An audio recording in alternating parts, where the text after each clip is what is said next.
السلام علیکم ورحمۃ اللہ وبرکاتہ۔ امید ہے کہ تمام ہی ناظرین خیر و عافیت سے ہوں گے اور اللہ تعالیٰ آپ سب کو اپنے حفظ و امان میں رکھے۔ ماقبل میں ہم نے یہ بتایا تھا کہ اگر کوئی کسی کو مذاق کے طور پر سلام کے بجائے رام رام کہے تو اس کے متعلق کیا حکم ہے شریعت کا، اور اس کے بعد ہم نے یہ بھی بتایا تھا کہ اگر کسی دکان پر کسی کی لا علمی کی وجہ سے اس کو معلوم نہیں ہے اور ناریل وغیرہ جس طریقے سے گیروں کی دکان کا افتتاح ہوتا ہے پھڑوایا تو اس کے بارے میں کیا حکم ہے۔ اور تیسرے نمبر پر ہم نے یہ بھی بتایا تھا کہ اگر کوئی آدمی اپنے آپ کو یہ کہے کہ میں فرعون حامان شداد میں سے ہوں تو اس کے متعلق کیا حکم ہے، یہ ہم نے ماقبل میں بتا دیا تھا۔ اب یہاں سے آگے ایک سوال ہے اور اس کا جواب ہے۔ سوال یہ ہے کہ بچوں کا منڈن کرانا، یعنی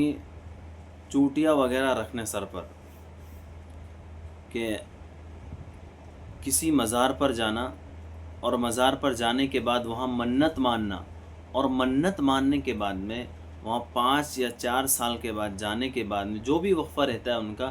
اس وقفے میں جانے کے بعد میں اسی درگاہ کے اوپر جا کر بچوں کا سر مڑانا کیسا ہے۔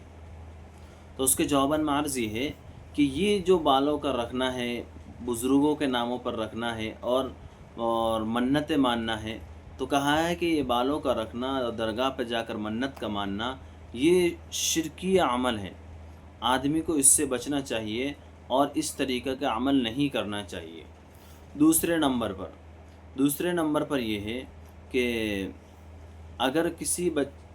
کوئی طوائفہ عورت ہے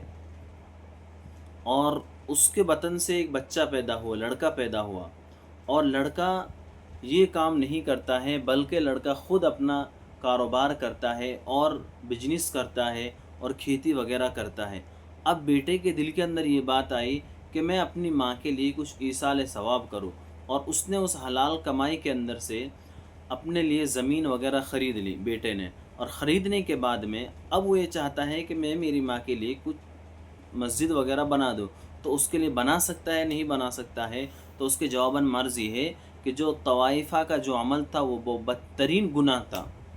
اس طریقے کے گناہوں سے بچنا چاہیے۔ اور ہاں، اب جب بیٹا اپنے زمین کے اندر سے یا اپنی ملکیت کے اندر سے حلال کمائی کے اندر سے اگر ماں کے لیے کچھ کرنا چاہتا ہے تو کر سکتا ہے، شریعت یہ کہتی کر سکتا ہے، کوئی حرج نہیں ہے۔ تیسرا نمبر پر یہ ہے کہ بہت سے لوگ جو لا علمی کی وجہ سے اپنے آپ کو دیندار کہتے ہیں، دیندار کہنے کی وجہ سے عورت کو یہ کہنا کہ عورت پیر کی جوتی ہے، تو